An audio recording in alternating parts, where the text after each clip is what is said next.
YouTube saya. Jangan lupa like and subscribe ya.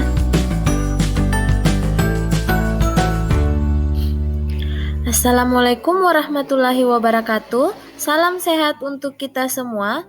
Pada video kali ini saya akan menjelaskan materi kegiatan 1.2, yaitu tentang perkalian dan pembagian bilangan bulat.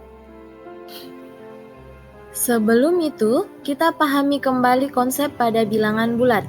Bilangan bulat terdiri dari bilangan bulat positif dan bilangan bulat negatif. Pada suatu operasi perkalian dan pembagian bilangan bulat, mari kita perhatikan dulu tanda di bawah ini. Nah, pada perkalian bilangan bulat, jika bilangan bulat positif dikalikan dengan bilangan bulat positif, maka hasilnya sama dengan bilangan bulat positif. Jika bilangan bulat negatif kita kalikan dengan bilangan bulat negatif, maka hasilnya sama dengan bilangan bulat positif.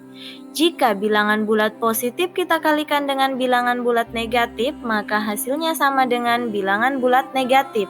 Jika bilangan bulat negatif kita kalikan dengan bilangan bulat positif, maka hasilnya sama dengan bilangan bulat negatif. Begitupun halnya pada pembagian. Nah, kalau kita amati di sini, jika tandanya sama, maka hasilnya bernilai positif. Dan jika tandanya berbeda, maka hasilnya bernilai negatif. Nah, sebelumnya kita sudah pahami tanda pada bilangan bulat. Sekarang kita masuk pada materi operasi perkalian bilangan bulat. Perkalian merupakan proses aritmatika dasar di mana satu bilangan dilipat gandakan sesuai dengan bilangan pengalinya. Secara sederhana dapat dikatakan bahwa perkalian adalah penjumlahan berulang.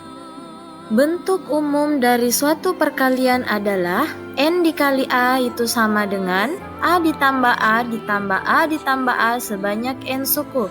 Contohnya, 4 dikali 4 itu sama dengan 4 ditambah 4 ditambah 4 ditambah 4 sebanyak 4 kali itu sama dengan nilainya 16.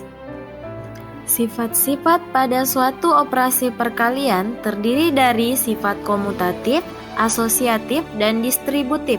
Untuk sifat komutatif, jika A dikali B itu sama nilainya dengan B dikali A.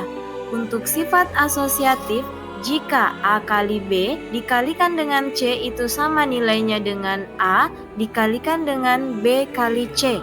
Nah, untuk sifat distributif sendiri, itu ada dua jenis, yaitu perkalian terhadap penjumlahan dan perkalian terhadap pengurangan. Untuk perkalian terhadap penjumlahan, jika A dikali B ditambah C itu sama nilainya dengan A dikali B ditambah dengan A dikali C. Untuk sifat perkalian terhadap pengurangan, jika A dikali B kurang C itu sama nilainya dengan A dikali B dikurang A dikali C. Sekarang kita perhatikan contohnya. Kita lihat contoh di nomor 1. Berlaku sifat komutatif. 2 dikalikan 1 sama dengan 1 kali 2 yang hasilnya sama dengan 2. Pada contoh nomor 2, berlaku sifat asosiatif.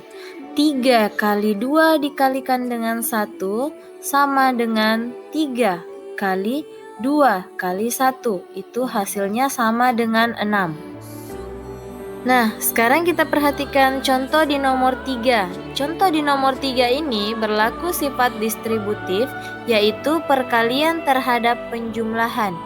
2 dikali 3 ditambah 4 sama dengan 2 dikali 3 ditambah 2 dikali 4. Pada suatu operasi perkalian, jika terdapat suatu perkalian, penjumlahan, pembagian, dan pengurangan, kita berlakukan dulu, yaitu kita selesaikan dulu nilai pada pembagian, lalu perkalian, lalu penjumlahan. Tapi kita bisa lihat di sini karena dia bentuknya pengelompokan, ada tanda dalam kurung, maka kita selesaikan dulu yang dalam kurung, yaitu 3 ditambah 4.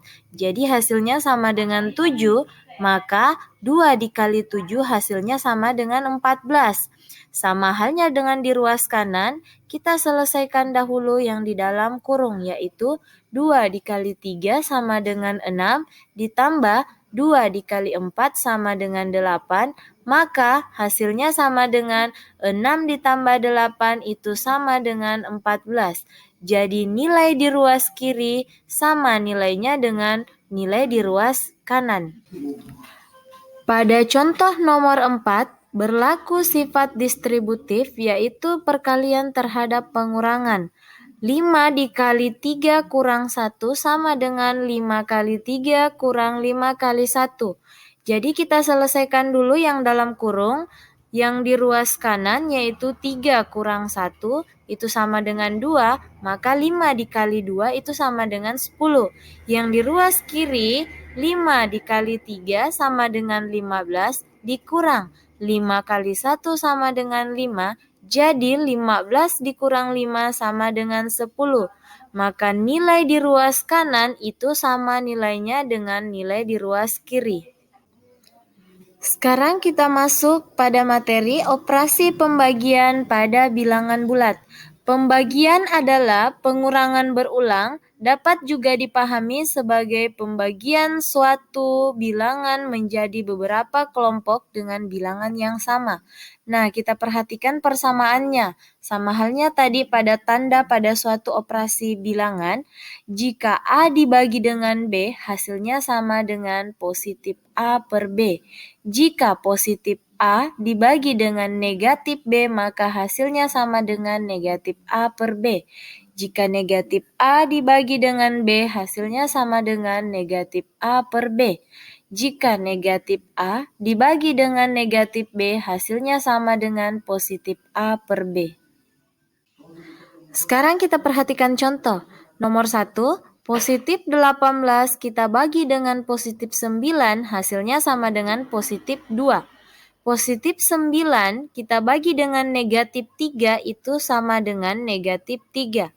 Negatif 25 kita bagi dengan positif 5, hasilnya sama dengan negatif 5. Negatif 9 kita bagi dengan negatif 9, itu hasilnya sama dengan positif 1. Demikianlah video pembelajaran saya kali ini. Mudah-mudahan apa yang saya sampaikan bermanfaat untuk kita semua. Saya akhiri dengan ucapan wabillahi taufiq walhidayah. Wassalamualaikum warahmatullahi wabarakatuh.